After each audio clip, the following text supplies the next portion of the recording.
warahmatullahi wabarakatuh. Om Swastiastu, Namo Buddhaya, Salam Kebajikan. Perkenalkan, saya Delia Putri Rainata dari Prodi Manajemen Pendidikan. Di sini akan berperan sebagai Humas Dinas Pendidikan Kabupaten Sleman, Yogyakarta yang akan memberikan gambaran singkat mengenai kebijakan serta syarat pembelajaran tatap muka pada sekolah yang ada di Kabupaten Sleman. Sudah 2 tahun lebih, kita menghadapi masa pandemi COVID-19. Dan selama ini, sekolah-sekolah melakukan pembelajaran jarak jauh atau daring. Selama berjalan, tentunya banyak kendala yang dihadapi seperti pembelajaran yang kurang efektif, yang akan menghambat prestasi siswa, tumbuh kembang siswa, dan tentunya meningkatkan depresi pada orang tua, siswa, serta guru. Bahkan, sampai meningkatkan angka putus sekolah. Pada kesempatan kali ini, saya akan memaparkan gambaran singkat mengenai kebijakan dan syarat pembelajaran tatap muka pada sekolah-sekolah yang ada di Kabupaten Sleman. Hal ini bertujuan untuk menjadi media advokasi pada Satgas COVID Kabupaten Sleman, serta bahan pertimbangan dalam memberikan rekomendasi pembelajaran tatap muka bagi sekolah-sekolah. Pengertian pembelajaran tatap muka.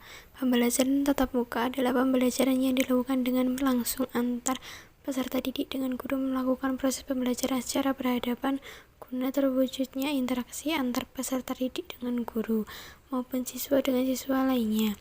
Adapun pembelajaran langsung ini dirancang agar dapat memantau kejadian atau perubahan yang terjadi di dalam diri peserta didik dengan adanya pembelajaran tatap muka. Sedangkan pembelajaran tatap muka terbatas atau PTMT adalah skema pembelajaran transisi di mana siswa akan mengikuti program kursus secara daring atau online dan luring atau onsite sebelum sepenuhnya beralih ke skema pembelajaran onsite 100% dengan menerapkan protokol kesehatan.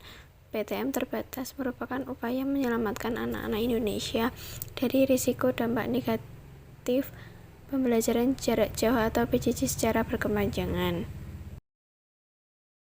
Kebijakan pembelajaran tatap muka. Pemerintah akhirnya memutuskan memberikan diskresi berupa mengurangi kapasitas aktivitas pembelajaran tatap muka atau PTM. Kegiatan tersebut dapat dilakukan 50% dari jumlah peserta didik pada wilayah pemberlakuan pembatasan kegiatan masyarakat atau PPKM level 2. Sebelumnya, daerah PPKM level 2 bisa menyelenggarakan PTM 100% dari kapasitas. Hal ini tertulis dalam Surat Edaran Menteri Pendidikan, Kebudayaan, Riset, dan Teknologi Nomor 2 Tahun 2022 tentang diskresi pelaksanaan keputusan bersama 4 Menteri tentang panduan penyelenggaraan pembelajaran di masa pandemi coronavirus disease atau COVID-19. Keputusan ini berdasarkan pertimbangan situasi peningkatan kasus COVID-19. Selain itu juga kesempatan antara Kementerian Koordinator Bidang Kemaritiman dan Investasi, Kementerian Pendidikan, Kebudayaan, Riset dan Teknologi, Kementerian Agama, Kementerian Kesehatan, dan Kementerian Dalam Negeri.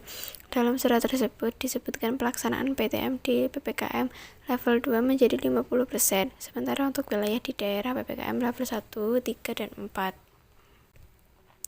Sementara itu, untuk penghentian PTM terbatas tetap akan berlaku pada ketentuan yang ada dalam keputusan 4 Menteri. Siswa juga bisa mengikuti PTM atau pembelajaran jarak jauh atau PJJ. Pilihan ini dikembalikan lagi kepada orang tua atau wali murid. Pemerintah daerah juga diingatkan melakukan pengawasan serta memberikan pembinaan pada penyelenggaraan PTM terbatas ini, mulai dari penerapan protokol kesehatan atau prokes yang ketat pada satuan pendidikan. Survei perilaku kepatuhan pada prokes juga harus dilakukan. Vaksinasi juga diminta untuk dipercepat pelaksanaannya bagi pendidik, tenaga pendidik, serta siswa. Terakhir juga memastikan PTM terbatas dihentikan sesuai dengan hasil surveillance yang sesuai ketentuan keputusan bersama 4 Menteri.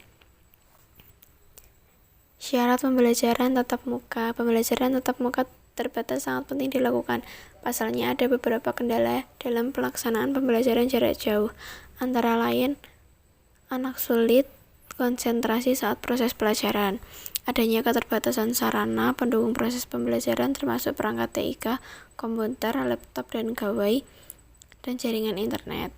Anak kurang bersemangat, anak kesulitan berkomunikasi dengan guru, Guru mengalami kendala untuk mengawasi dan mengevaluasi capaian pembelajaran anak, pengetahuan dan keterampilan orang tua dalam mendampingi proses pembelajaran anak di rumah. Anak maupun orang tua belum mampu mengoptimalkan media yang ada, tidak atau kurang memiliki media pembelajaran. Syarat sebuah sekolah dikatakan aman untuk tatap muka. 1. Sekolah berada di wilayah PPKM level 1-3. 2. Tidak ada kasus atau penularan di lingkungan sekolah. 3. Sekolah telah mengisi dan memenuhi daftar kesiapan satuan pendidikan di masa pandemi COVID-19. 4. Sarana pendukung menunjang PTM di masa COVID-19 dan memadai, alat ukur suhu tubuh, ruang belajar dengan sirkulasi udara yang baik, fasilitas sterilisasi ruangan, sarana pengajaran masing-masing, pintu keluar yang berbeda dengan pintu masuk, ruang ganti pakaian untuk siswa dengan transportasi umum. 5. Terdapat kesepakatan bersama antara komite sekolah dan sekolah. 6. Guru dan tenaga pendukung di sekolah diharapkan sudah divaksin. 7. Sekolah telah membentuk Satgas COVID-19.